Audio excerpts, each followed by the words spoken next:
And pressures in terms of short-term results versus long-term results, is it easier if you're not listed? I think it is easier if you're not listed, yeah.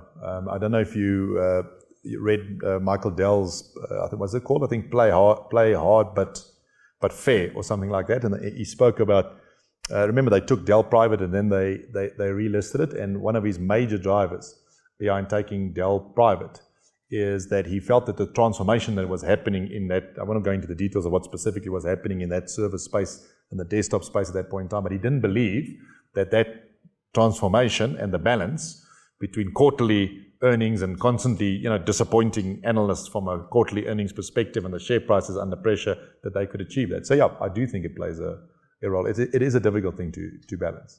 Then another question that I was thinking of is, I guess that part of the challenge of being good at strategy execution is how do you balance, let's say, day-to-day activities with those activities that also are more long-term, right? That will help you to drive results, not this year, but in the horizon 2 or 3. So what do you think is their key from a CEO point of view, and how do you enforce in the leadership that desired balance between how much pressure on, budgets, and day-to-day versus, how much do we invest in activities that will only give us results in 2 years? Because I guess that's a very important part of the execution. It's difficult, that balance. It is very, very difficult. I mean, for me personally, what I've done over the last couple of years is build a target operating model that is associated with your strategic horizons. I mean, typically I don't build it for longer than 3 years, particularly we're in the tech industry. It's really, really difficult. So you kind of have a 5-year vision, if that makes any sense. You have like an output definition of what you think is relevant 5 years from now. But from a pure, how does the strategy and that strategy may translate into financial targets? I mean, I kind of do it over a 3-year period. And then within that framework, you can then start to make those decisions, right? So now you've got a clear horizon 1, a clear horizon 2, financial targets. You know where you want to be in horizon 2 and horizon 3 from a strategic perspective. What do you think is relevant in the market, etc. And then you go through that prioritization and trade-off process, which is of course a challenging one.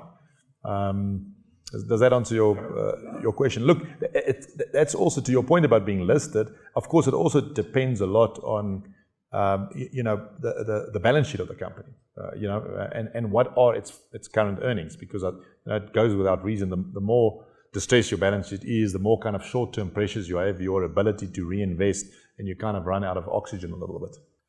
And then third one I was thinking is, do you, and I don't have an answer myself, but do you think that all CEOs that are good at strategy execution have a bit of a Peter inside them, at a personal level, or actually not necessarily? Do you think there's an element of their own personality, and be aware of those dynamics? It's a very difficult question to answer, Fernando. I really don't think leadership has a formula, right? I really don't think so. I mean, if you were to do a study on leadership, and if you were to consider who do you think are the 10 or 20 most successful CEOs in whatever your measurement might be, shareholder value creation, you could have a variety of measurements. I don't think you'll find that they are the same personality. So I don't think there is a specific personality trait. No, I think probably the only thing would be whatever the personality traits of that leader would be a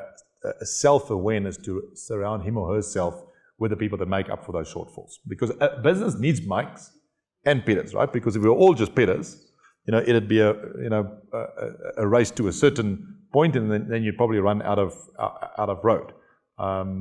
So I think you need a balance. I don't think there's a magic personality or form or person out there, but I think surrounding yourself with people that make up for your shortfalls and challenge your opinion. Because I think the challenge with Peters, and there is a strong Peter in me, by the way, is that you tend to, and I was joking early on about saying I hear you, is that you've got to be very careful that it doesn't become a my way or the highway, because that can tend to lead to very good short-term results, but maybe not to long-term results.